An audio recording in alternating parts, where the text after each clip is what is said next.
Estamos dejando todo listo para comenzar.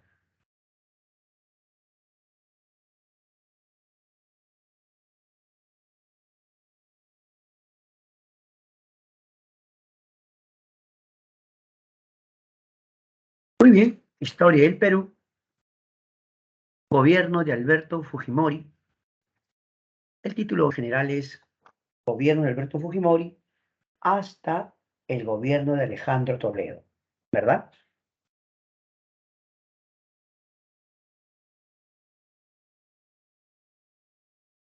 ¿Cómo llegó Fujimori al poder? Habría que preguntarse los antecedentes, ¿no?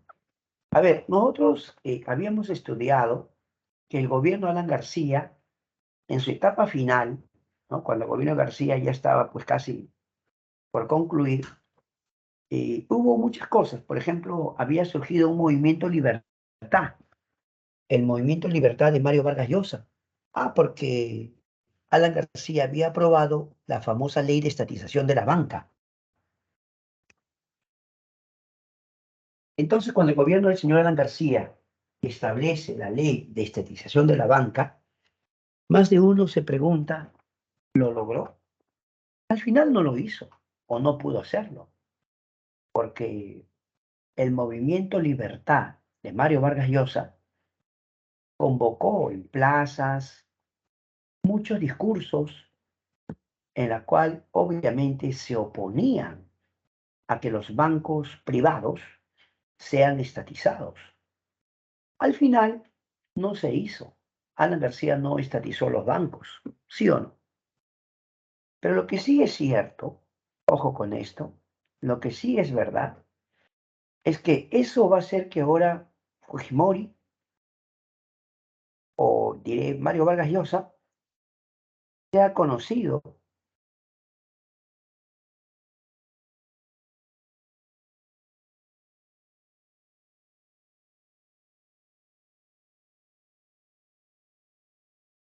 y Mario Vargas Llosa se dio a conocer. Entonces la gente ahora empezaba a decir Vargas Llosa presidente, que Vargas Llosa sea candidato. De remate, pues el gobierno de Alan García había tenido una hiperinflación, económicamente le había ido súper mal, ¿sí o no? Entonces la gente lo que estaba buscando urgente era un cambio, pues. La gente quería un cambio.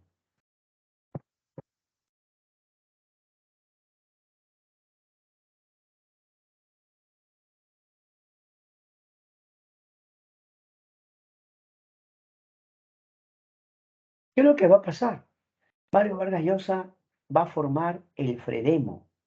Fíjate, Villesave, el gran cambio. Y ese eslogan tenía mucho que ver con el hecho de que estaba terminando el gobierno de Alan García. Y el gobierno de Alan García terminaba en medio de una hiperinflación, investigaciones diversas sobre el gobierno de García y, por qué no decirlo, también el llamado terrorismo, los movimientos subversivos en todo su apogeo. Así que lo que iba a heredar el siguiente gobernante era pues un gobierno con hiperinflación pues, galopante. Para formar Frenemo, Mario Vargas Llosa se va a asociar o se va a unir a Acción Popular.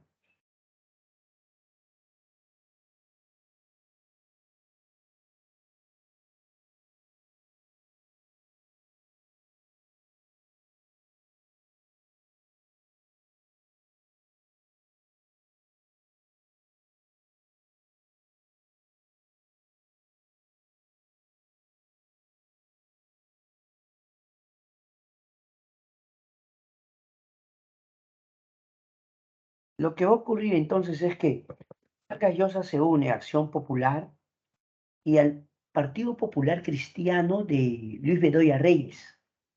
Así era.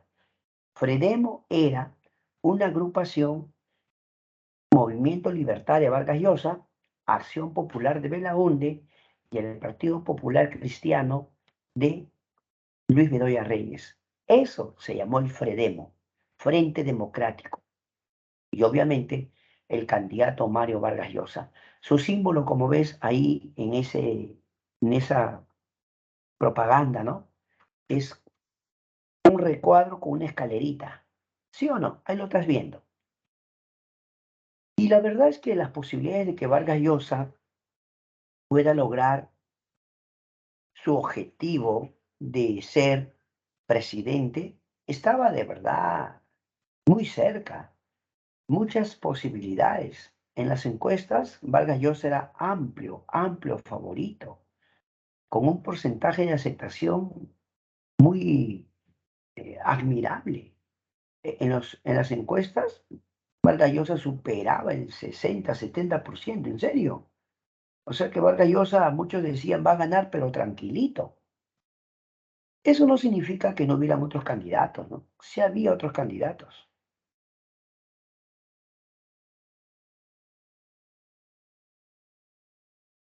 ¿sí o no?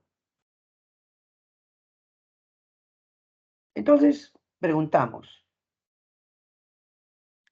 ¿qué va a pasar?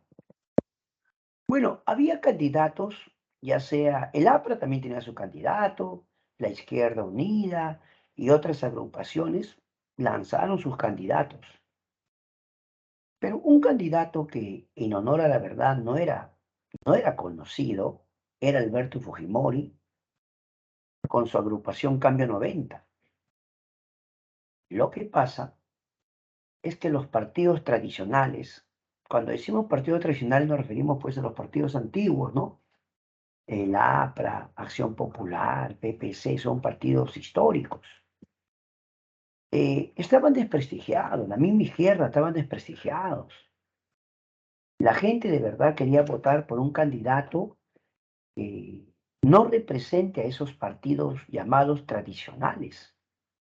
La gente quería votar por un nuevo candidato. Por ejemplo, Vargas Llosa no era un político. Vargas Llosa era un escritor reconocido internacionalmente. Entonces, eso como que alentaba a la gente, ¿no? El hecho de que Vargas Llosa no era un político tradicional. En todo caso, era pues un escritor conocido, renombrado, que quería llegar a la presidencia. Y mucha gente apoyaba la candidatura de Vargas Llosa.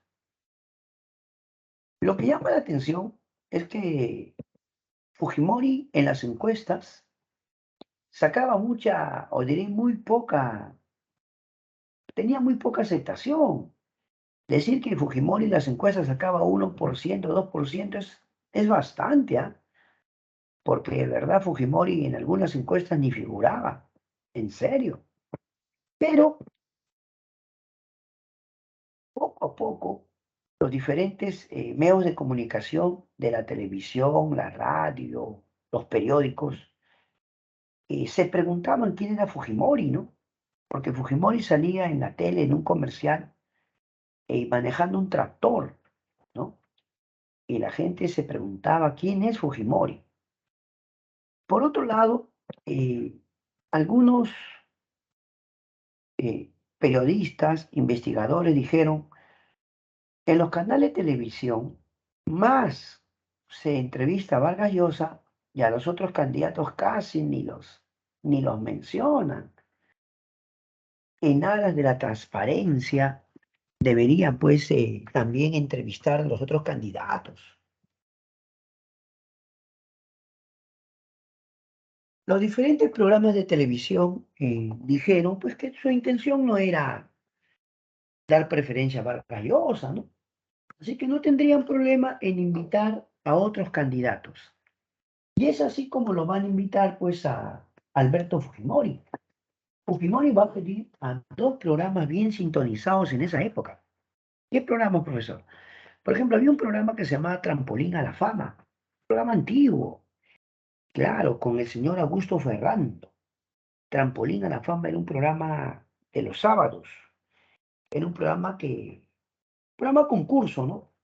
La gente iba a cantar y otras cositas, pero sobre todo la gente iba a cantar, imitadores, todo, ¿no? Era un programa sabatino, pero que en esa época tenía bastante audiencia, bastante sintonía o rating.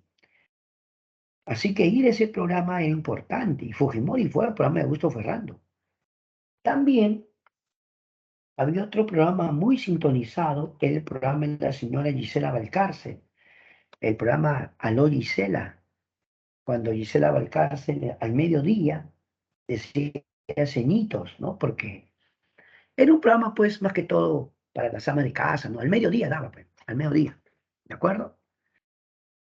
Pero el detalle está en que Fujimori empezó a ir a los diferentes programas de televisión, concedía entrevistas, y poco a poco su candidatura empezó a crecer, poco a poco.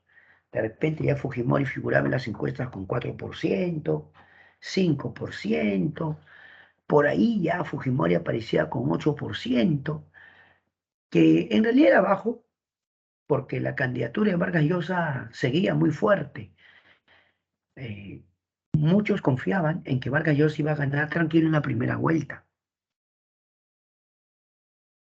Pero hay cositas que a veces se comentan, ¿no? Por ejemplo, la pregunta que se le hacía en los diferentes programas de televisión era, ¿cómo iba a ser para acabar con la hiperinflación? La economía estaba muy mal, ¿sí? Entonces, ¿cómo iba a ser para acabar con la hiperinflación? Le preguntaron a Vargas Llosa. Y Vargas Llosa, siguiendo lo que proponía el Fondo Monetario Internacional, Vargas Llosa anuncia que iba a aplicar el llamado shock, una medida fuerte de ajuste económico para corregir la economía peruana. Para poder reducir la hiperinflación, se debía aplicar una medida de shock. Y la pregunta que nos hacemos es,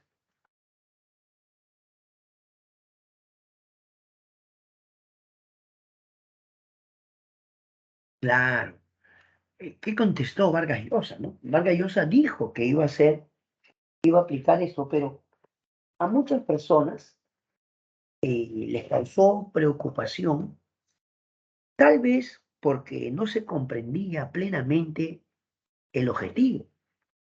Claro, lo que Vargas Llosa dijo que se iba a aplicar esa medida fuerte era para reducir la hiperinflación, pero esas eran las recomendaciones del Fondo Monetario Internacional. Fujimori simplemente decía que iban a tomar medidas para corregir la situación económica, pero no ampliaba mucho el asunto. Así que algunos empezaron a preocuparse porque decían, Vargas Llosa dice que va a aplicar un fuerte ajuste económico para poder acabar con la hiperinflación. Los otros partidos políticos que sinceramente no tenían posibilidad de ganar, aprovecharon esto para, por decirlo así, hacer una contracampaña y empezaron a decir que el Fredemo iba a aplicar medidas fuertes para corregir la economía, pero que en el fondo eso iba a favorecer a los grupos poderosos y que los afectados iban a ser los más pobres. Y eso hizo que la gente se asuste y sinceramente algunos pensaron si debían votar o no por Vargas Llosa. Ya algunos empezaron a dudar, ¿votamos o no votamos? Al final, ¿qué pasó? Al final los resultados fueron, aunque Vargas Llosa en primer lugar, Fujimori quedó segundo.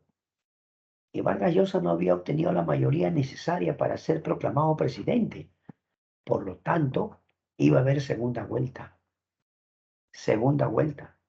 Vargas Llosa, Fujimori. Y ahora todo el mundo pedía un debate.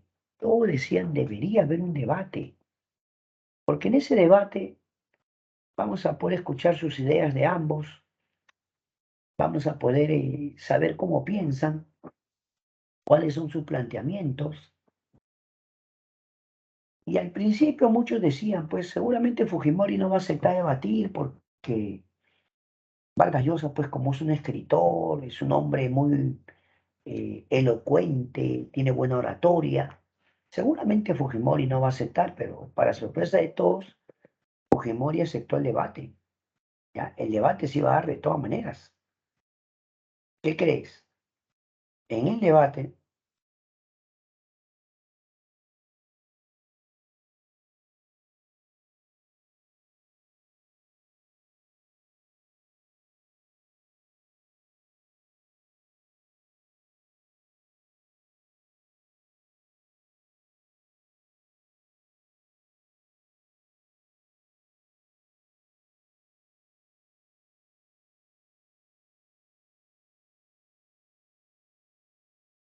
En el debate, para sorpresa de todos, ambos se habían preparado bien y ambos expusieron sus ideas, ¿no? Por ejemplo, les preguntaron cómo iban a hacer para acabar con la hiperinflación. Vargas Llosa expuso su proyecto de hacer un fuerte ajuste económico con el objetivo de reducir la hiperinflación. Fujimori dijo que van a tomar medidas para que se resuelva este problema de la hiperinflación, pero sin afectar a los pobres. Vargas Llosa dijo que iban a liderar la lucha contra el terrorismo. Fujimori dijo que iban a hacer labores de seguimiento, inteligencia. En la parte agrícola, Vargas Llosa dijo que apoyarían a los agricultores, hasta se le podía dar algunos créditos, algunos préstamos. Fujimori era ingeniero agrónomo, enseñaba en la Universidad Agraria y curiosamente Fujimori sacó una bota.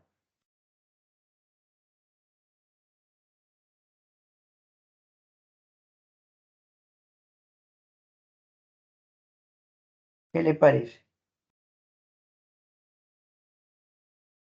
Entonces nos preguntamos,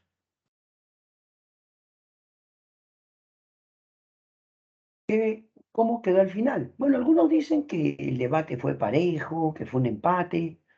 Otros dicen que no, que Fujimori ganó el debate. Otros dicen que no, que ganó Vargas Llosa.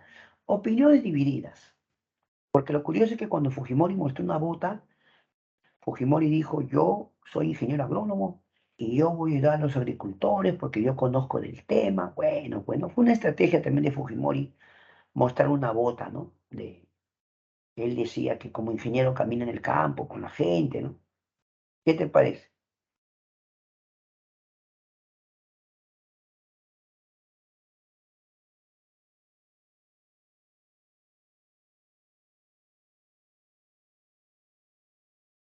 Así que al final hubo la segunda vuelta y como usted sabrá, el ganador fue Alberto Fujimori, ¿verdad? Y Mario Vargas Llosa anunció que se retiraba de la política.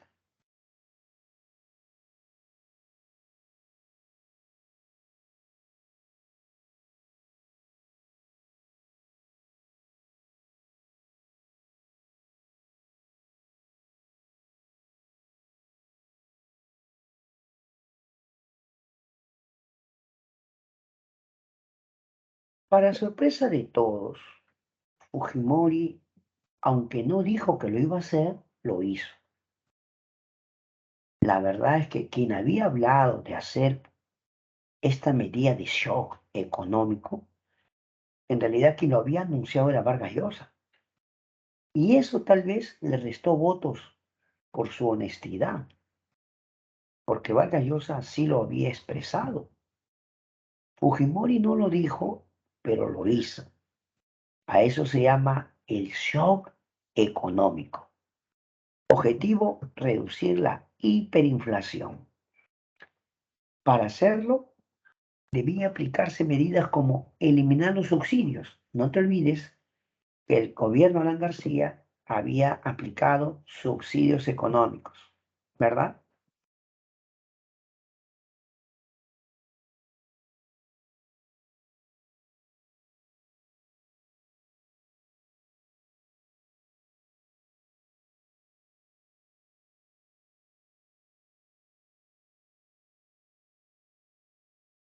Medida económica. Se acabó los subsidios, se acabó el control de precios y se acabó el controlar el tipo de cambio. ¿Te acuerdas que el modelo económico que Alan aplicó se llama heterodoxo? Precisamente, ese modelo heterodoxo de Alan García es eliminado. Se acaban los subsidios, se acaba el control de precios y el tipo de cambio ya no estaría el dólar fijo ahí. Y como se hizo el anuncio, mire usted el titular. La gasolina sube 675.000 intis, porque en aquel entonces la moneda era el inti. El azúcar, 300.000 intis. El pan, 25.000 intis. Fujimori le encargó hacer este anuncio al ministro de Economía Hurtado Miller, ¿no? Hurtado Miller.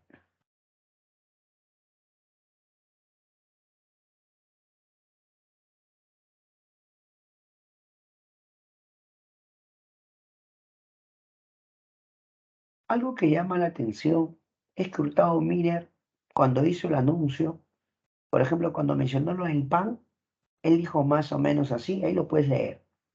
El pan francés, que esta tarde costaba 9.000 intis, costará a partir de mañana 25.000 intis.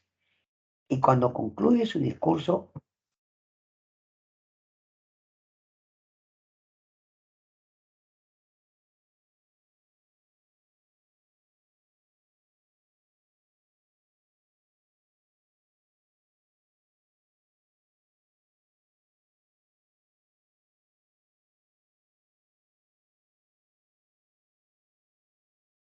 ahora fíjese usted los precios. A ver, por ejemplo, dice la gasolina 84 octanos a 675.000 intis, tal como ves en el titular del periódico. La gasolina de 95 octanos, 1.120.000 intis. Ahí está, tú lo estás leyendo. El querosene.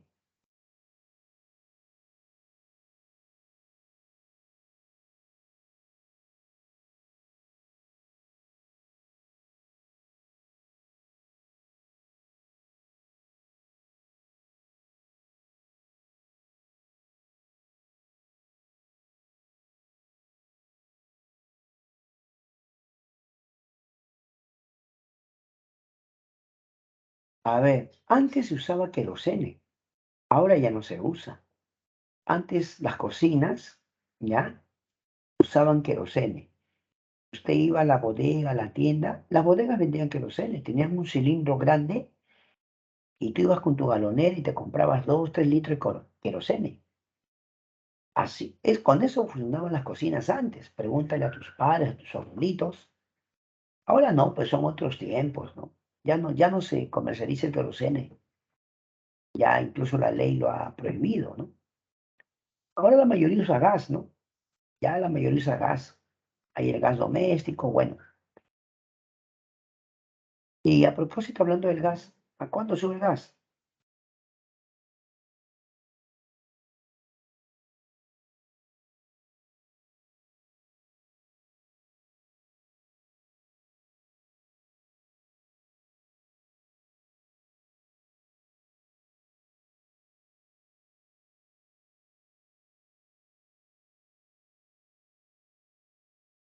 Mire, el gas de 24 libras, 1.300.000.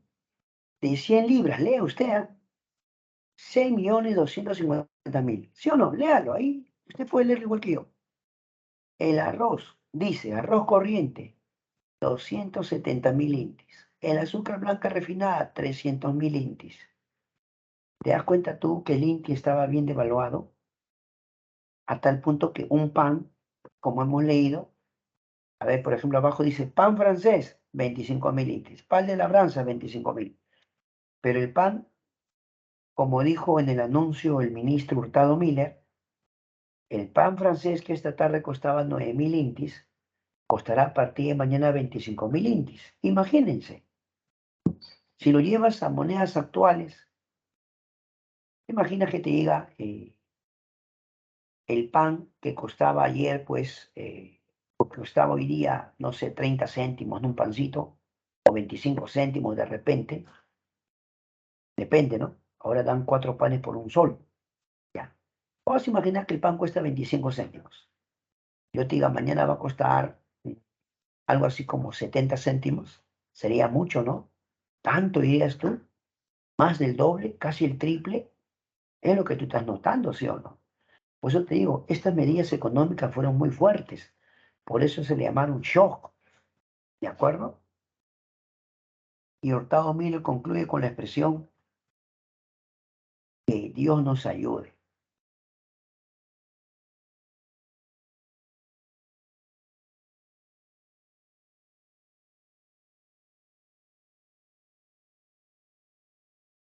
Y en cuanto a la reinserción en la comunidad financiera internacional, otra vez, recordemos el gobierno de Alan García. Alan García había anunciado que el Perú solo pagaría el 10%, ¿sí o no? Alan García anunció que el Perú solo pagaría 10% del valor anual de sus exportaciones. ¿Y qué crees? Ahora el gobierno de Fujimori empieza a hablar con los organismos internacionales, diciéndoles pues que Perú se va a comprometer a pagar puntualmente su deuda y buscaba que otra vez los bancos internacionales nos den créditos o nos puedan hacer préstamos. Pero algo que sí aplicó el gobierno de Fujimori fue la promoción de privatización de empresas públicas.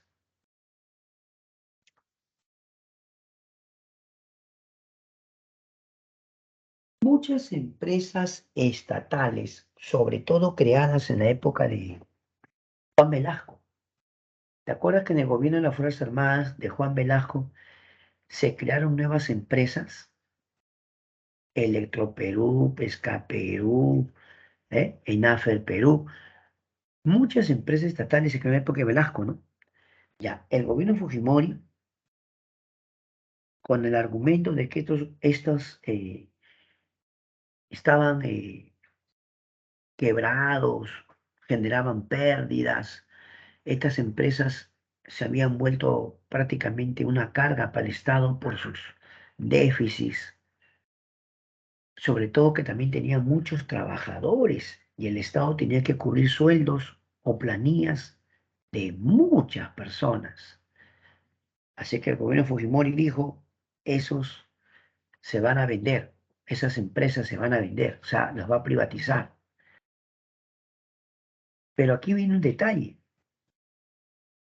¿Qué pasaba si la empresa se vendía? El nuevo dueño iba a mantener a todos esos trabajadores. Ahí está el detalle, pe. El nuevo dueño no estaba dispuesto a quedarse con todos esos trabajadores. Por lo tanto, ¿qué es lo más seguro que iba a ocurrir?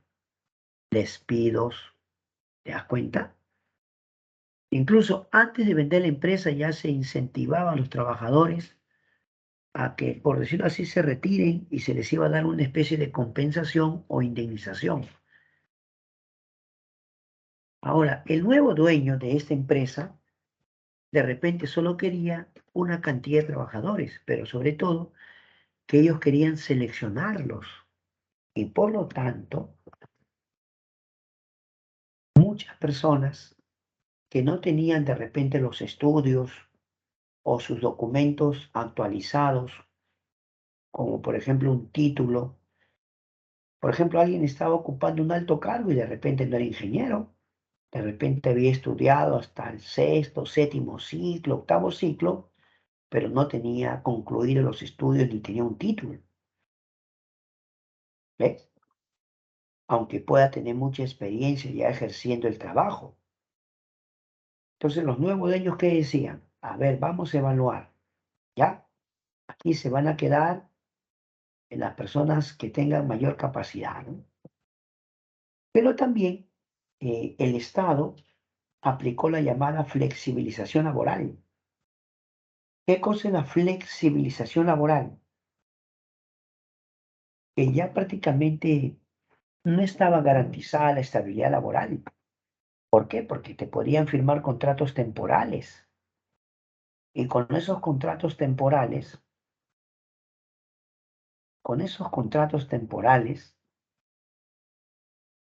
usted de repente trabajaba para una empresa 6 meses y a los 6 meses se acabó su contrato y bueno, pues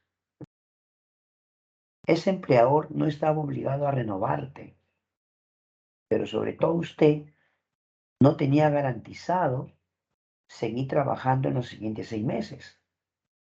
De repente tú trabajabas 6 meses y luego te ibas a pasar 1 o 2 meses buscando trabajo. O sea, la flexibilización laboral de alguna forma va a beneficiar a los empresarios quienes no estaban obligados a ponerlos a todos automáticamente en planilla.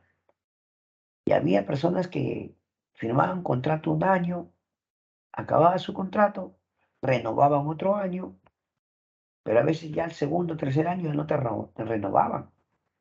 Ya te agradecían y te decían, hasta ahí nomás, cualquier cosa lo estamos llamando, ¿no? Entonces, eso va a aplicarse sobre todo en el gobierno de Fujimori. Por otro lado, la reforma tributaria. Se va a reorganizar la SUNAT, la Superintendencia Nacional de Administración Tributaria, y SUNAT, que tiene que ver con aduanas, ¿no? También se va a reformar.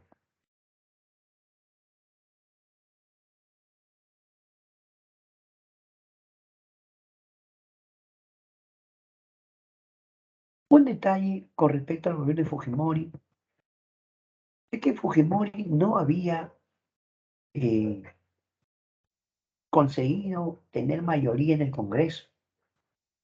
Si bien es cierto, habían entrado de su partido, no tenía mayoría. Había también del otro partido que era el Fredemo y otras agrupaciones. Podemos decir que Fujimori tenía un Congreso, o sea, no tenía mayoría y un Congreso de oposición.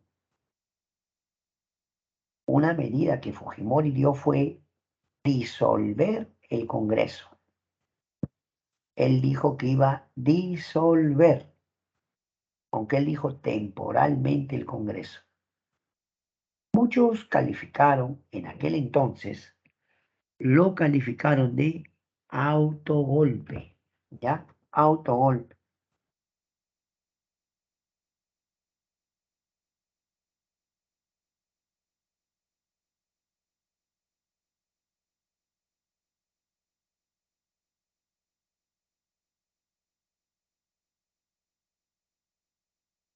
¿Qué opinas? Muchos consideran que al hacer esto Fujimori estaba quebrando el orden constitucional. ¿Por qué?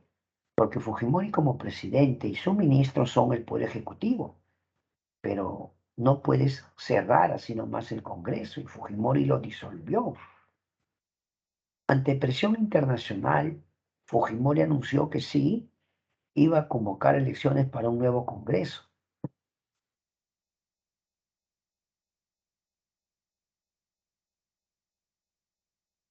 Así que se convoca elecciones para el CCD, que significa Congreso Constituyente Democrático.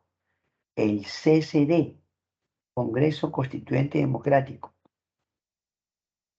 ¿ya? Pero el objetivo era que hacer una constitución, ¿de acuerdo? Ese era el objetivo, hacer una nueva constitución. Por otra parte, se va a dar la renovación del sistema judicial con jueces aliados al régimen, se va a producir el control de los medios de comunicación. Curiosamente, van a aparecer muchos periódicos que más estaban enfocados en temas de farándula, noticias, bueno, vinculadas al espectáculo, al deporte, pero los temas más importantes de coyuntura política nacional casi ni los tocaban, o los tocaban de una forma ligera. Muchos consideraban que los medios de comunicación estaban bajo control del gobierno, porque los programas de televisión también van a hacer programas que daban la apariencia de ser muy favorables al gobierno o al régimen.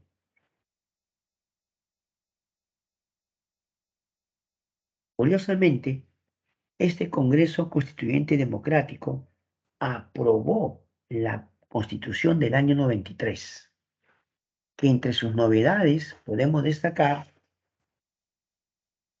esa Constitución en ese momento permitía la reelección inmediata. Muchos decían que Fujimori en el fondo quería cambiar la Constitución para luego poder volver a postular. ¿Te das cuenta?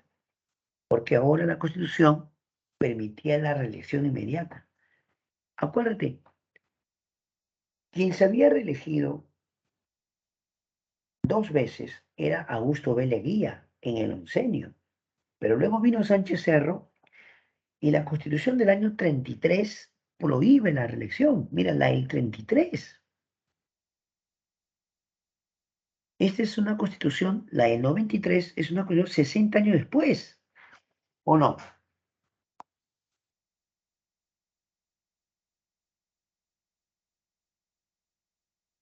Por lo tanto, podemos decir que esta nueva constitución ponía o permitía la reelección y también creaba la Defensoría del Pueblo. Hubo cambios en la estrategia contrasubversiva para enfrentar al terrorismo. Surgen los comités de autodefensa, la gente en su zona se va a organizar, incluso van a surgir ronderos, ¿no? Claro, la gente se va a organizar para enfrentar a la subversión. Pero también surgen los jueces sin rostro. ¿En qué consistían los jueces sin rostro? En este gobierno, atención, en este gobierno se establece, escucha bien, que cada vez que los jueces dictaran sentencia contra un acusado por terrorismo, por narcotráfico o otros delitos, no le vieran el rostro, le tenían como una capucha, una máscara que le cubriera el rostro al juez. Muchos decían que así evitarían represalias o venganza contra el juez. Muchos dicen que los jueces eran amenazados, extorsionados, de ahí porque algunos jueces a veces daban fallos sorprendentes, ¿no? A veces liberaban personas con, ¿qué te digo? Eh, Mucha culpabilidad, pero muchos decían, ¿no será que el juez está amenazado? ¿No será que al juez lo extorsionan? O otros motivos que pudieran darse. Por eso el gobierno de Fujimori dijo que los jueces sin rostro, aparte que protegían al juez, haría que el juez actúe con imparcialidad. Bueno, pero ahora atrapar al líder de Sendero Luminoso, Abimael Guzmán, había llevado a operaciones de inteligencia. Se conoce como la Operación Victoria, la denominada captura del siglo del Grupo Especial de Inteligencia GEIN, ¿ya? El Grupo Especial de Inteligencia GEIN, en la que estaba el señor Benedicto Jiménez y Marco Miyashiro. Ahí por acá. El- este señor es Benedicto Jiménez y el que está primerito es Marco Miyashiro. Ellos hicieron una labor de seguimiento para atraparlo a Abimael Guzmán. A eso se conoce como la captura del siglo, ¿ya? ¿Cuándo es capturado Abimael Guzmán, líder de Sendero Luminoso? El 12 de septiembre de 1992 lo capturan, ¿ya?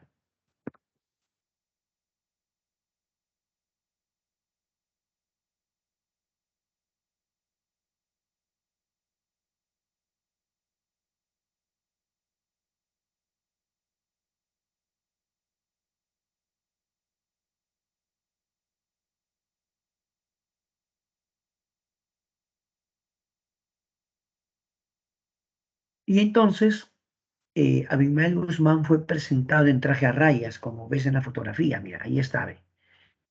Abimael Guzmán es presentado en traje a rayas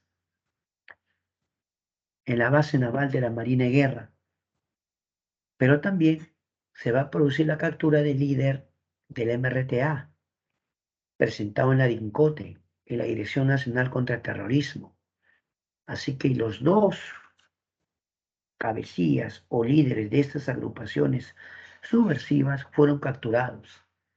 Y con labor de inteligencia, poco a poco fueron capturados los diferentes miembros de estas agrupaciones.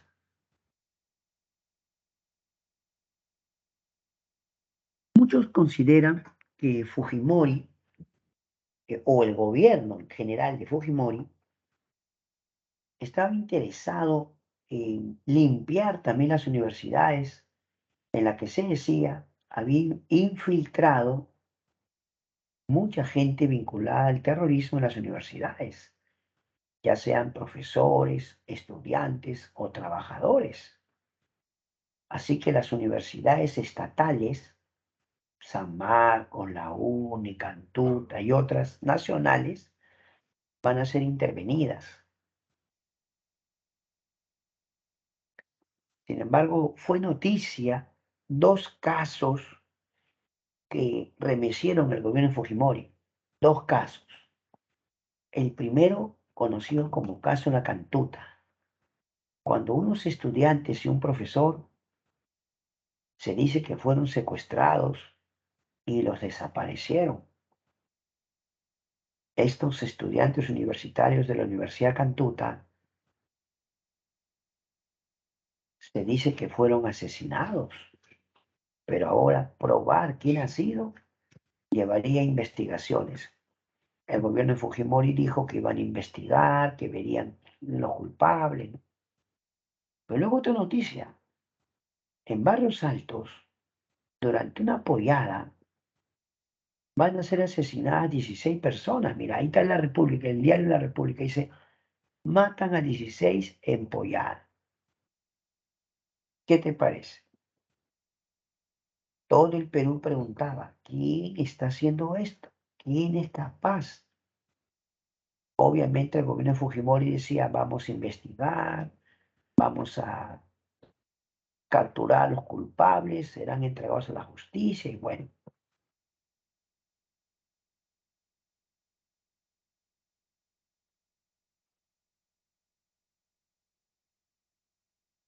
Otro aspecto importante es el conflicto con Ecuador. El año 95, Perú y Ecuador van a pelear. Se conoce como la guerra del Cenepa o la guerra de Tehuinza, ¿no? La guerra del Cenepa o Tehuinza. Cuentan que Fujimori, tal como ves en la fotografía, el presidente Fujimori fue al escenario de los hechos, según dicen, para acompañar y saludar a los soldados, en una guerra que se va a detener por mediación de los países garantes. Representantes de los países garantes van a hacer que Perú y Ecuador firmen la paz de Itamaraty, ¿ya? Perú y Ecuador van a firmar la paz de Itamaraty, que va a significar una tregua o un alto al fuego en esa guerra. Sin embargo, el año 95 también coincidía con las elecciones y en esta Fujimori se presentaba por segunda vez. Claro, la Constitución del 93 permitía la reelección, así que Fujimori podía presentarse.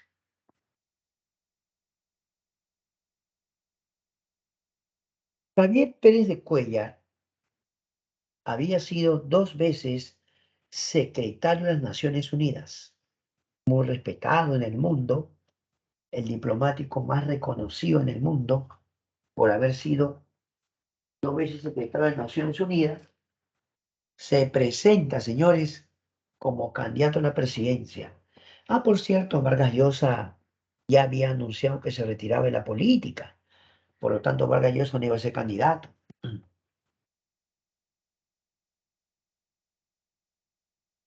¿De acuerdo?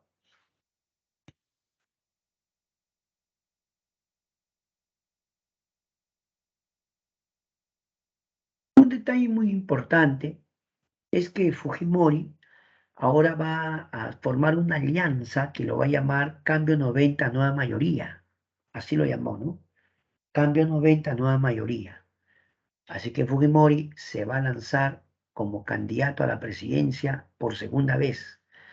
El resultado, bueno, Fujimori derrotó a Javier Pérez de Cuellar, ¿ya? Fujimori lo derrotó y Javier Pérez de Cuellar también hizo un anuncio en la que agradeció a los que votaron por él, pero eh, el señor eh, Javier Pérez de Cuellar también anunció que se retiraba de las elecciones. O diré, se retiraba de la política, ya no participaría más en elecciones.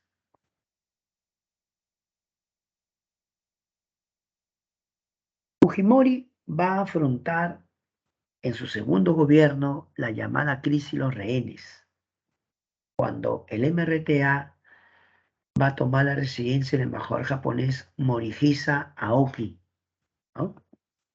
Se cuenta que en ese lugar se estaba llevando a cabo una fiesta, una celebración por un cumpleaños más del emperador japonés. El embajador de Japón aquí en Perú, Morihisa Oki, había hecho una fiesta con muchos invitados, muchos invitados. Y de repente, miembros del MRTA ingresaron a la embajada y tomaron rehenes. ¿Cómo llegó a su fin todo ese hecho? Con el operativo Chavín de Guanta, ¿ya? Operativo Chavín de Guanta, un operativo de rescate. Y el documento final, el documento con el cual se pone fin a la guerra con Ecuador, es el Acta de Brasilia. Es el último acuerdo firmado con el Ecuador. Acta de Brasilia. El 26 de octubre de 1998, Perú y Ecuador firman la paz definitiva. ¿De acuerdo? Ahí en la foto puedes ver al presidente Alberto Fujimori con el presidente de Ecuador, Yamil Maguad. Yamil Maguad. ¿Ya?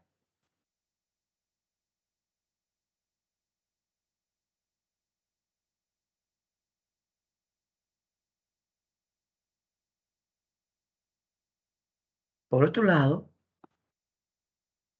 Fujimori pretendía, Fujimori pretendía reelegirse por segunda vez. La pregunta es, ¿podía hacerlo? ¿Podía Fujimori postular por segunda vez? Él ya se había reelegido una vez y la Constitución del 93 decía que la reelección era inmediata y por única vez. Pero Fujimori o su gobierno decía que él sí se podía presentar para una segunda vez.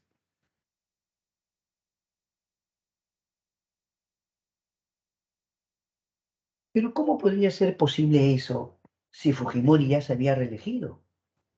La Constitución del 79 no permitía reelección.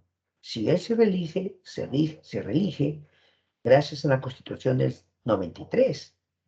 Pero el argumento que usaron los miembros de su partido político en el Congreso fue el siguiente. Fujimori fue elegido para su primer mandato el año 90, cuando todavía no existía la Constitución del 93. Entonces empezaron a decir que su primer mandato debía contarse a partir de la Constitución del 93. Entonces, ¿cuál fue su primer mandato a partir de esa Constitución? Su primer mandato fue 95-2000.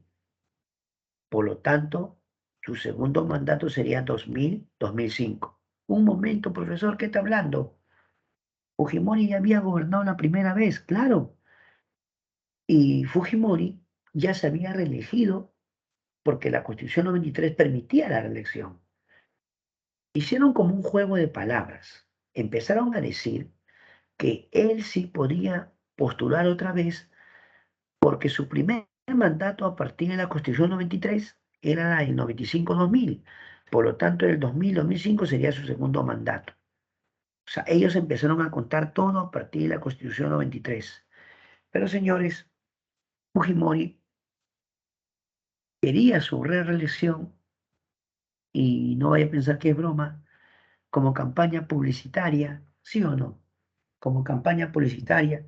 Es una época en la que estaba de moda la tecnocumbia. En serio, se había puesto de moda en el Perú la tecnocumbia. Cantantes conocidas de aquel entonces, la señora Rosy Ward, Ru Karina, Ada Chura, Ana Kohler, ¿no? Son cantantes de la época de la tecnocumbia. Y de repente, al ritmo de la tecnocumbia, empezó a sonar la famosa canción del baile del chino, ¿no? El baile del chino. Chino, chino, chino. ¿Verdad? y Fujimori quería su reelección.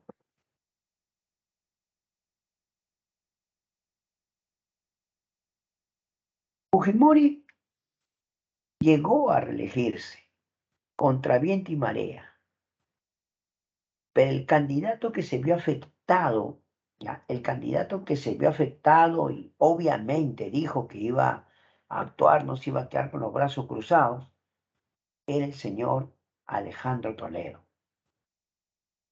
Alejandro Toledo anunció que él iba a convocar a la marcha de los cuatro suyos. Marcha de los cuatro suyos. Alejandro Toledo anunció que iba a reunir de diversas partes del Perú para que vengan acá a Lima y participen en una marcha en la que buscaban impedir que Fujimori juramente a su tercer mandato. Y la llamada Marcha de los Cuatro Suyos se realizó. De muchas partes del Perú vinieron a Lima y acompañaron a Alejandro Toledo. Pero muy poco pudo ser Toledo porque las calles de Lima habían sido cercadas o enrejadas. Estaban protegidas por miembros de la policía y del ejército. Y aunque hubo enfrentamientos, incluso lamentables muertes, al final Fujimori sí juramentó. O sea, Toledo quiso impedir que Fujimori juramente, pero no lo logró. Fujimori sí juramentó. Pero algo que va a afectar de verdad al gobierno de Fujimori es cuando sale un video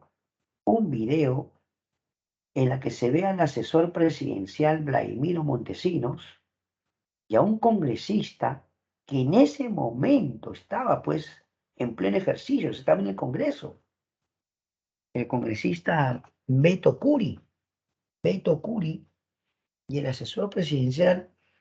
Bueno, ese video llegó a manos del el Frente Independiente Moralizador, que era un partido político del señor Fernando Olivera, el Frente Independiente Moralizador de Fernando Olivera.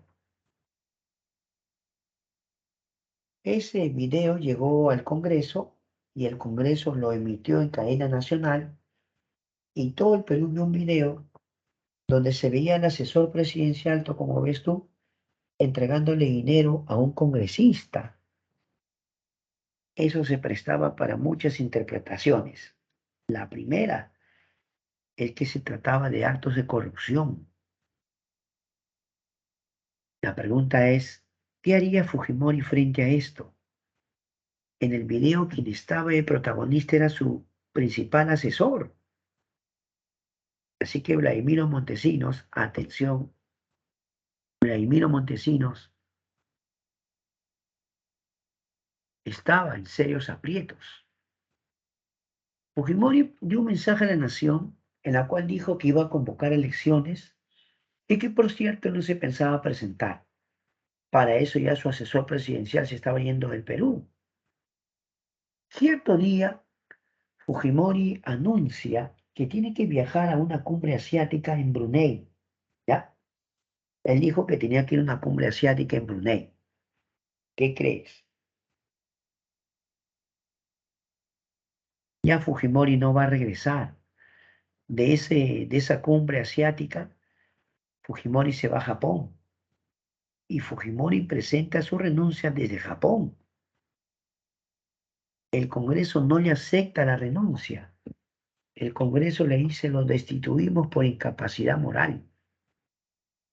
Y señores, como muestra la noticia, Fujimori se queda en Japón. ¿De acuerdo? Fujimori se queda en Japón. Ahora veremos el gobierno de transición de Valentín Paniagua. A ver, cuando Fujimori renuncia desde Japón, entonces según la ley o según la norma, debería asumir el vicepresidente. ¿Está bien? Pero los dos vicepresidentes renunciaron también.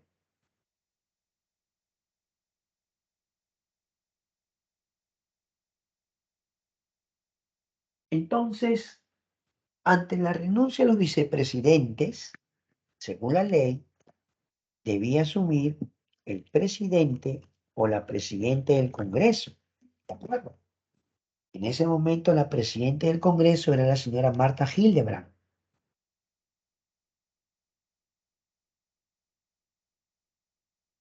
quien expresó que ella no pensaba renunciar porque ella consideraba que no había hecho nada malo.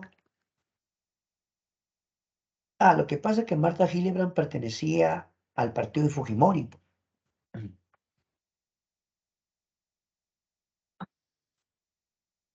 Al final, el Congreso también destituye a la señora Marta Hildebrand como presidente del Congreso y lo proclaman al señor Valentín Paniagua presidente del Congreso y a su vez debía asumir la presidencia del Perú.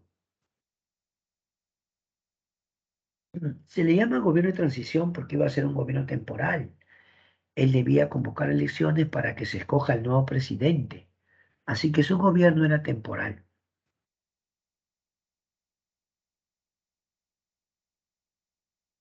¿Qué hace Valentín Paniagua? Según se cuenta, él restableció la institucionalidad democrática y nombró como primer ministro y ministro de Relaciones Exteriores a Javier Pérez de Cuellar. Mira, ¿te acuerdas que te mencioné que él había sido candidato a la presidencia, pero fue derrotado por Fujimori? Ahora, Javier Pérez de Cuellar acepta ser primer ministro del gobierno de Paniagua,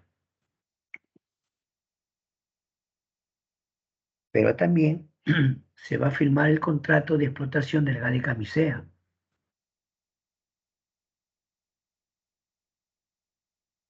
¿sí o no? Se firma el contrato de explotación del gas de Camisea.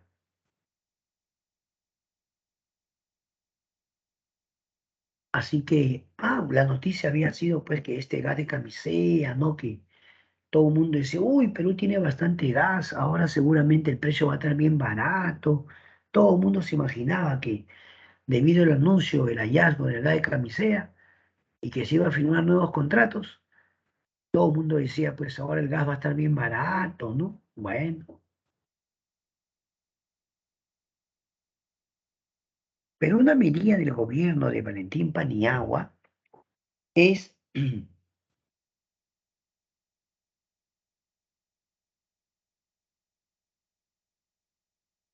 crear la Comisión de la Verdad. Había que, había que esclarecer las decisiones con respecto a qué. El año 80, el año 2000, habían habido denuncias de violación de derechos humanos. Pero mira, se iba a investigar desde el año 80 hasta el año 2000, o sea, iba a abarcar los gobiernos de segundo gobierno de Belaúnde, primer gobierno de Alan García y los 10 años del gobierno de Fujimori. También, ¿o no? Tanto su primer y segundo gobierno de Fujimori serían investigados. Y a quien se le encargó que presida la Comisión de la Verdad era al señor.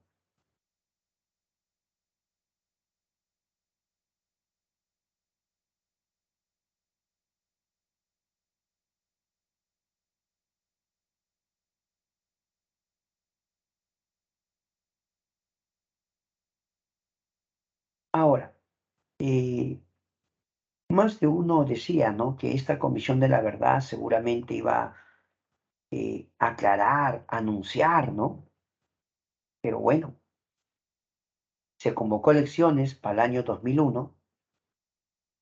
El candidato, bueno, era casi el favorito para ganar, era Alejandro Toledo. Para sorpresa de todos, Alan García regresó al Perú y se presentó por el APRA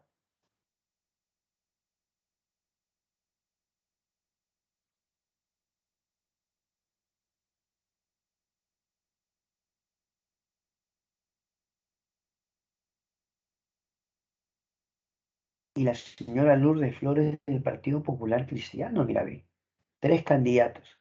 Lo que llamaba la atención es que Alan García no había estado en el Perú durante el gobierno de Fujimori. Bueno, estuvo al inicio del gobierno de Fujimori, pero luego él se fue. El argumento que dio Alan García es que lo perseguían, lo investigaban, sobre todo que él decía que temía por mi seguridad.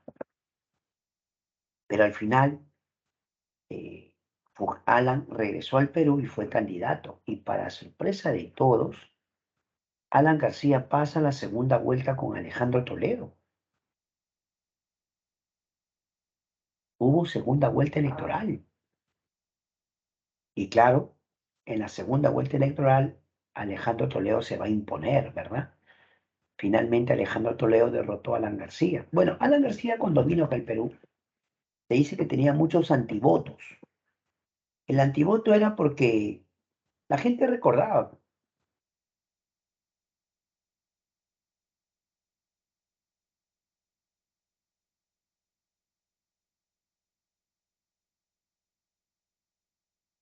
pero Alan García igual fue candidato. Y Alan García decía que mi primer gobierno era muy joven, bueno, un joven sin mala intención, que quiso hacer algunas cosas, no salieron bien, pero ya pues un hombre con experiencia, un hombre que ha madurado por la vida. Y bueno, mira, por lo visto hubo gente que le creía porque Alan García pasó hasta la segunda vuelta con el señor Alejandro Toledo. Bueno, pues Toledo asume su gobierno. Toledo pertenecía a la agrupación Perú Posible, ¿ya? Alejandro Toledo pertenecía al partido Perú Posible. Una de las cosas que más pedía la gente era que los muchachos puedan recibir una mejor educación en el sector estatal. Y curiosamente Toledo dijo que él de niño había sido muy pobre y que gracias a la educación él se había superado. Por lo tanto, él se iba a preocupar mucho por la educación de los niños. Eso es lo que dijo en su momento. Y no miento, ahí está la fotografía. El gobierno empezó a llevarle a los diferentes colegios, así tipo mini laptops, con software educativos, para que los niños también puedan, así con esos mini laptops, con software, tener algunas herramientas educativas que les puedan servir, ¿verdad? Pero sobre todo en muchos colegios estatales se va a poner internet. Esa es la época en la que la gente paraba viendo la cabina. Hubo una época en que no era común que tú tengas en tu casa computadora. Ya, y si tenías computadora no tenías internet. O sea, el internet no era algo que uno tenía. Ahora todo el mundo tiene internet, ¿no? Son otros tiempos.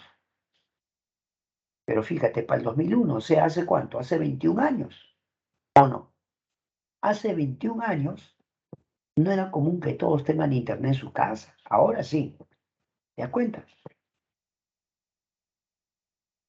Por eso es que se pone internet en los colegios estatales. Por otro lado, el gobierno de Toledo empezó con un programa conocido como Mi Vivienda, o también llamado Techo Propio, o programa Trabajar Urbano, en la que el Estado construía departamentos o viviendas y le daba ciertas facilidades a matrimonios jóvenes o a familias que no tenían una casa propia. Se les dio ciertas facilidades para que puedan adquirir una vivienda.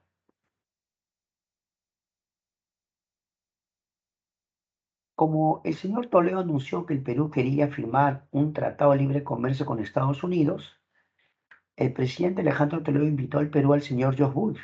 George Bush, presidente de Estados Unidos, vino al Perú. Pero lo que todo el mundo esperaba era el informe final de la Comisión de la Verdad y Reconciliación.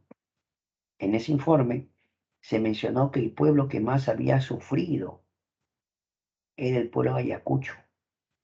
Ayacucho había sido la zona más afectada y se dio una cifra de 69.280 víctimas, así como lo lees. 69.280 víctimas. Eso se anunció en el gobierno de Alejandro Toledo. Por otro lado, el gobierno de Toledo va a firmar tratado de libre comercio con muchos países, pero obviamente va a firmar con Estados Unidos. un tratado de libre comercio. Y también en el gobierno de Toledo se va a construir la carretera interoceánica. Pero como tú sabes, hoy es motivo de investigación. Muchos de estos temas están incluso en manos de la justicia, ¿no? Pero esos son temas que se lo dejamos a la autoridad o a la justicia. Ellos son los que tienen que investigar y ver si hay culpabilidad o no. Ya eso es labor de la justicia. Muy bien, queridos estudiantes, dejo de compartir. Hemos concluido la, hemos concluido la parte teórica y ahora pues pasamos al momento de practicar. Quiero invitarlos, por favor, a que puedan enviar sus respuestas.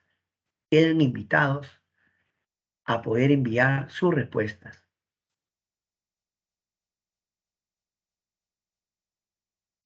A ver, creo que, un ratito, ya, vamos a ver. Creo que alguien estaba preguntando algo acerca de becas.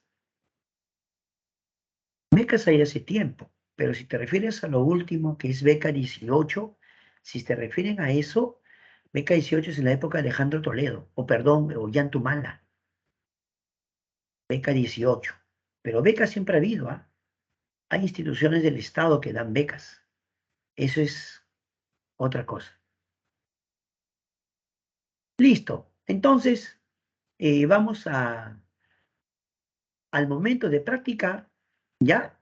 Y luego, al final, las preguntas, ¿sí? Al final, la pregunta que ustedes deseen plantear. Como les digo, siempre al final les contestamos sus preguntas. Vamos al momento de practicar.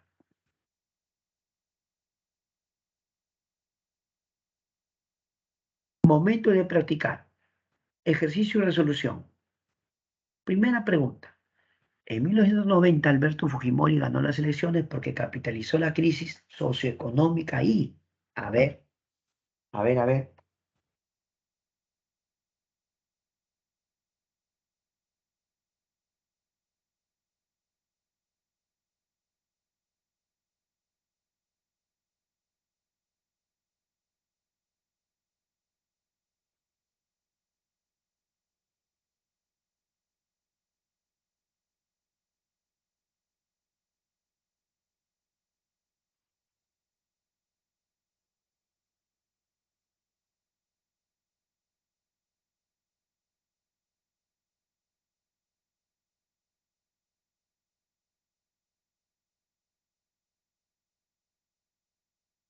Claro, la crisis de los partidos tradicionales, precisamente. Fujimori va a ganar porque la gente ya, digamos que estaba decepcionada, defraudada de partidos antiguos que ya pues no tenían su aceptación. La respuesta es la A, la crisis de los partidos tradicionales. Punto 2. El enigma que supuso en el Perú la elección de Alberto Fujimori se fue disipando de a pocos. Primero, en el terreno económico se encargó de probar que el shock era duro, pero soportable, necesario y efectivo para reducir la inflación y déficit fiscal y ordenar la economía. Los precios se sinceraron, es decir, se alinearon con los de la economía internacional, lo que equivale a decir que se elevaron drásticamente, acabando con el régimen de control de precios y la aplicación de subsidios. Carlos Contreras, Marcos Cueta, Historia de Perú Contemporáneo. A ver, vamos.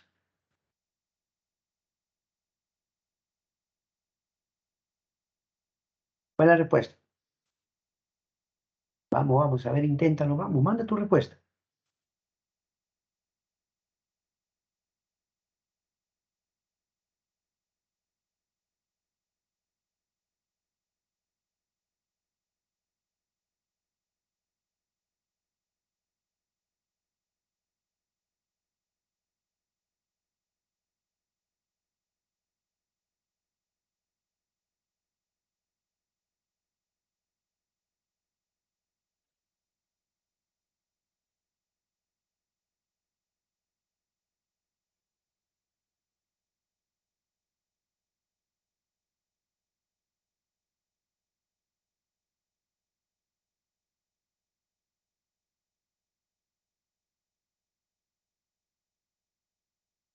Claro, por ordenar economía se eliminó el control de precios y los subsidios, la B, muy bien, la B. Tres, sobre los gobiernos de Alberto Fujimori, señales son verdaderas o falsas las siguientes proposiciones. A ver, vamos, inténtalo.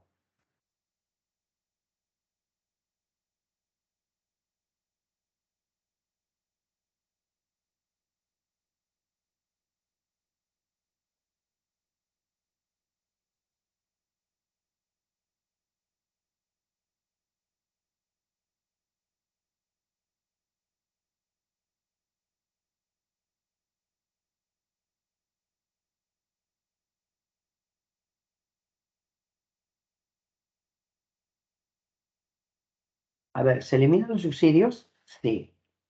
¿Se firmó la paz de Maratí? Sí. ¿Se crea la Comisión de la Verdad? No. En el primer gobierno de Fujimori se creó, sí. Dos verdaderos, un falso, otro verdadero. A ver, dos verdaderos, un falso y otro verdadero. La C, ¿verdad? La C, campeoncito. ¿Está bien? La C, campeón. Cuatro, indique la proposición que corresponde al segundo gobierno de Alberto Fujimori. A ver, dime.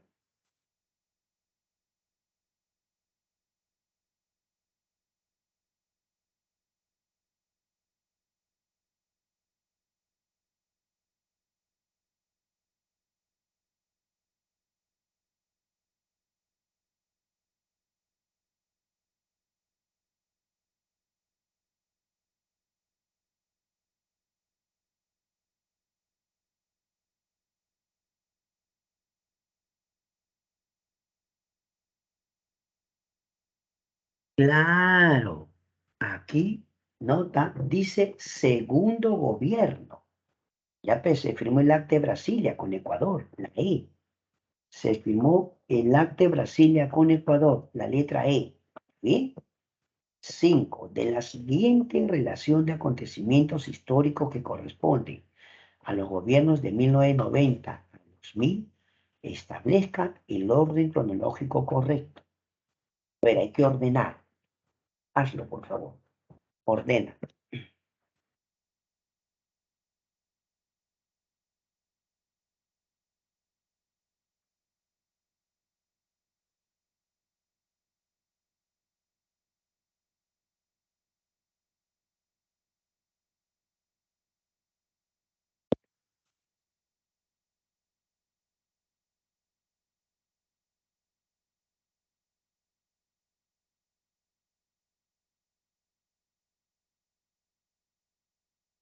Mira, primero sería ahí el shock, el 90, con Fujimori, el shock. ¿De ahí qué sigue? El autogolpe, 4-1, 4, 4-1. Luego, posición 93, 5, 4-1-5, 4-1-5. ¿Qué sigue? Guerra de Cenepa, 4-1-5-3. Y al final, el acta de Brasilia, la B de bueno. ¿Está bien? La B de bueno.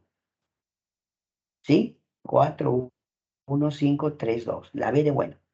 6. En la década del 90, el gobierno fujimorista encontraba el respaldo popular gracias a las obras públicas que realizaba y a los programas de asistencia social que desarrollaba en las zonas periféricas de nuestro país. Mas su decadencia y posterior caída tuvieron como factor desencadenante. A ver, ¿cuál será? Está fácil esta. Está fácil.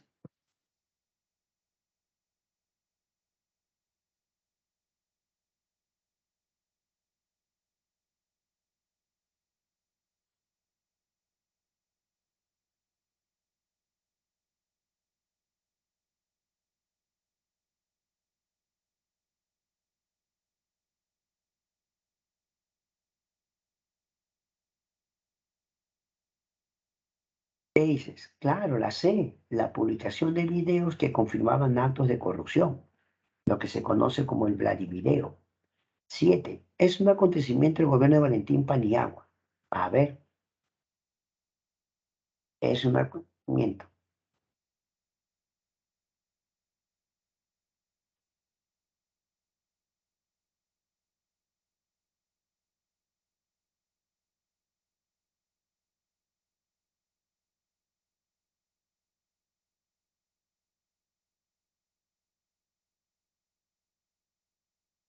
Claro, la firma del contrato de explotación del gas de Camisea, ¿sí o no? La letra A. La letra A. 8. Sobre el gobierno de Valentín Paniagua, indique verdad o falso las siguientes proposiciones. A ver,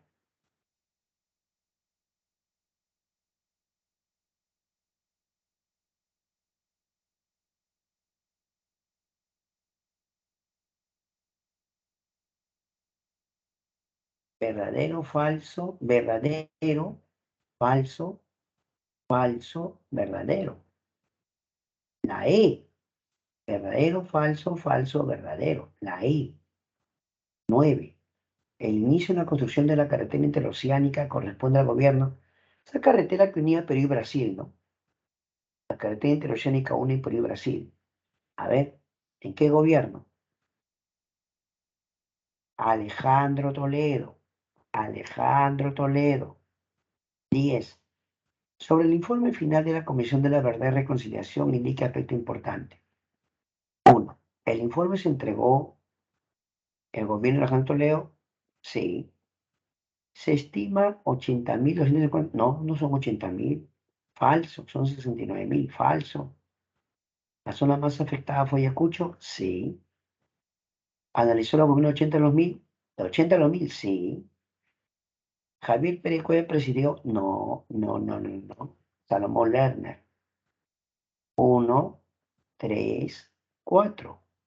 1, 3, 4. ¿Está bien? ¿Eso marcaste? 1, 3, 4. La B. Listo. Muy bien, mis queridos estudiantes.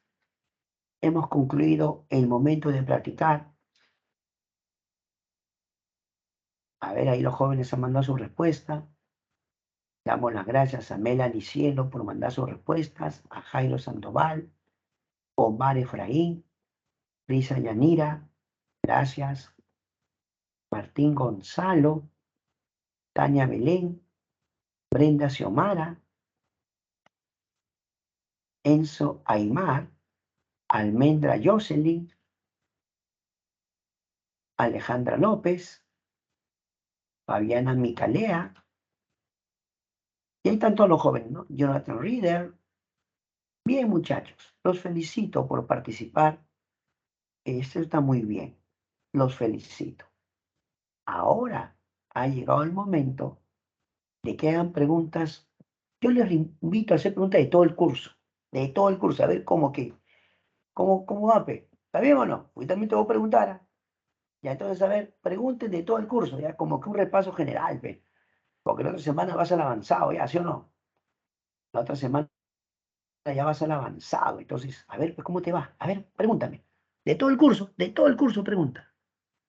De todo el curso, a ver, lo que se te ha olvidado.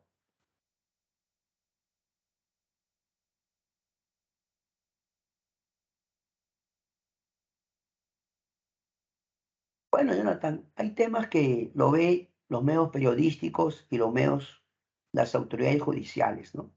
Esos temas se los dejamos a las autoridades judiciales y a los medios periodísticos. Abigail Judith dice, ¿cómo va a ser el avanzado? ¿Puros ejercicios? No, no. Si bien es cierto, hay menos teoría,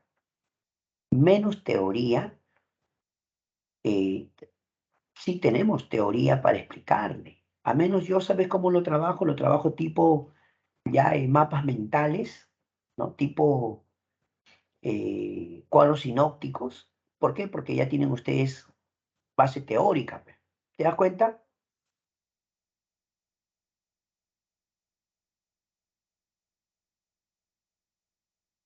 Muy bien. ¿Ya?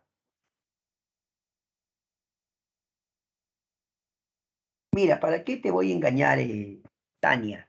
San Marcos nos sorprende siempre. O sea, no es bueno confiarse en qué temas más vienen porque no es así. O sea, eso ya hay que tener cuidado. Yo te voy a hablar de la última prueba. ¿Está bien o no? Mira, te voy a demostrar que eso de que qué temas más viene, no es bueno confiarse. Por ejemplo, en la prueba del 19 o 16 de octubre de 2022, ¿no? Ya, Sí, domingo 16 de octubre del 2022. Mira, dice así. De historia del Perú vino una de cultura pre-incas, una de reforma agraria de la época de Velasco y otra del segundo gobierno de Belaúnde. Entonces, para el área C le vino una de pre-incas y dos de república siglo XX. ¿Ya? Ese es el área C, ¿de acuerdo? Ya, para el área B le vino así, una de pre-incas y una de república. Mira, te estoy leyendo lo que tengo a mi mano de las últimos exámenes. De el área E vino uno de poblamiento americano, vino otro de poblamiento americano. Eso es sorprendente, ¿eh? Vino dos de poblamiento americano.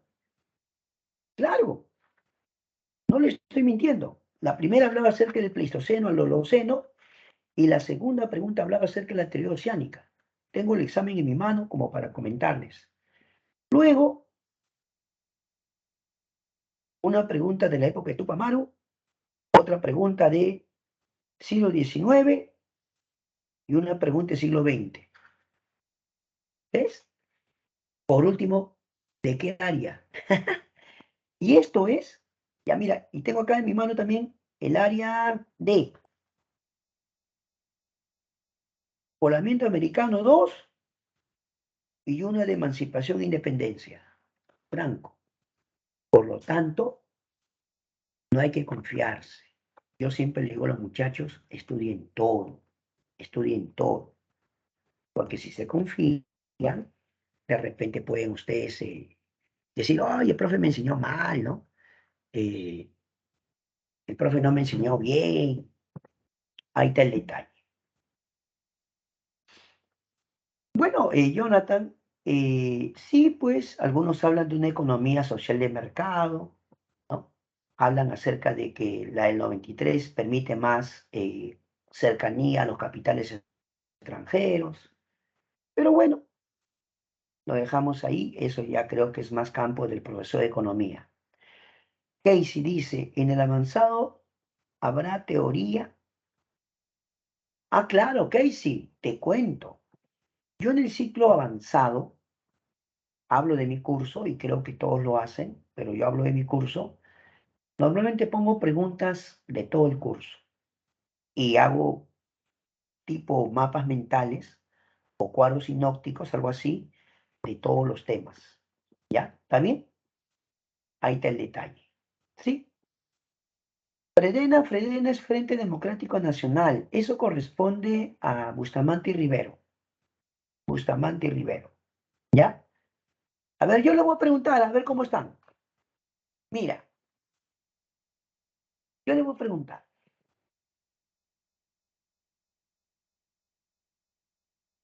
El yanaconaje existía desde la época, pues, colonial. Bueno, con los incas el yanacona era un sirviente de la nobleza. Con los españoles, el yanaconaje era un siervo agrícola. Una pregunta similar a la que he venido hace poco en la admisión. ¿Con qué hecho termina el yanaconaje en el Perú? ¿Qué hecho pone fin al yanaconaje en el Perú? ¿Qué hecho? ¿Con qué hecho acaba el yanaconaje? Claro, mira, hace poco acaba de comentar el joven, ¿ve? La reforma agraria. Otra pregunta, les felicito Tania, les felicito Jonathan, Prisa, bien, Yesenia, Mariciel. Esa pregunta venía hace poquito, ¿sí o no? Recién ha venido. A ver, pregunta para todos ustedes. Atusparia, Atusparia se sublevó en Huaraz contra la contribución personal después de la Guerra del Pacífico. Pregunta, ¿en qué gobierno se subleva Tusparia? Pedro Pablo Tusparia se subleva en Huaraz después de la Guerra del Pacífico, contra la contribución personal que había impuesto el gobierno. ¿En qué gobierno? Si es después de la Guerra del Pacífico, muy bien Yesenia, muy bien Ariel Mauricio, Casey Estefanía y Jonathan. También Brisa, Miguel Iglesias. Excelente, Miguel Iglesias. Les felicito.